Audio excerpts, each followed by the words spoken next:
Friends, every week we bring you a chilling animated horror story. If you enjoy our tales, don't forget to subscribe and hit the bell icon so you never miss the latest videos. Summer vacations. That special time when schools are closed and kids have all the time in the world for fun. This story is about one such summer back in 1998.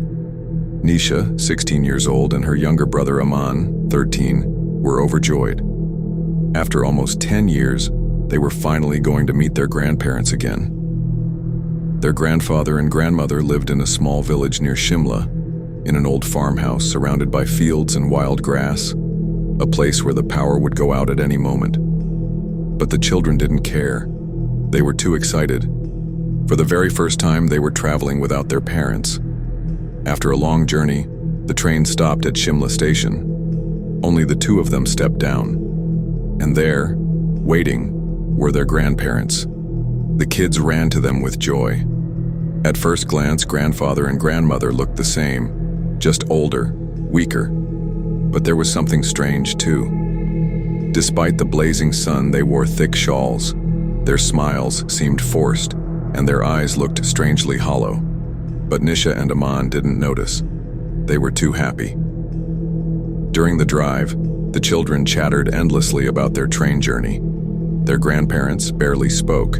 They only nodded, smiled faintly, and kept glancing at the children through the rearview mirror. Finally, they reached the farmhouse, a huge house but very old. Yellowed walls, overgrown grass everywhere, and on the veranda, a rocking chair, gently moving back and forth even though there was no wind. Aman joked, "This looks like the set of a horror movie," and both kids laughed. Inside, everything was old. Black and white photographs, wooden furniture, and a strange rotten smell in the air.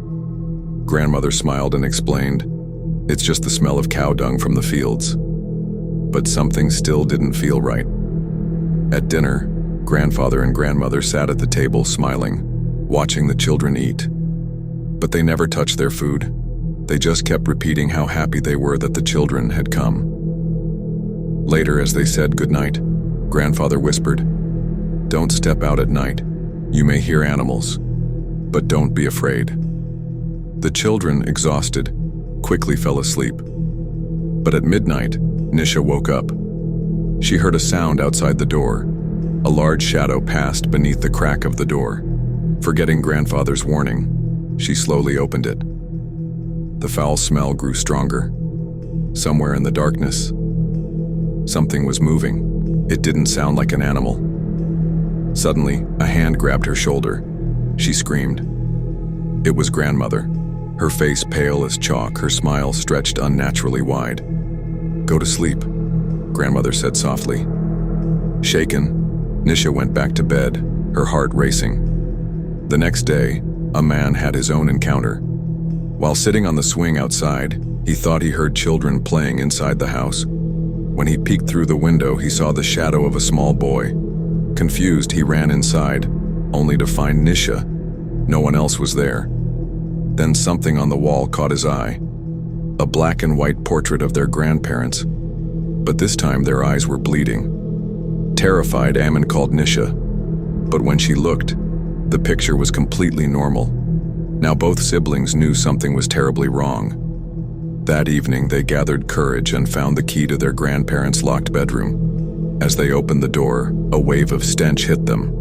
On the bed lay two rotting bodies. One of them wore the very locket that grandmother always wore.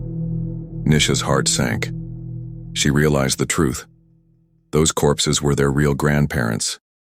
Then who had they been living with for the past 2 days? This was part 1 of the story.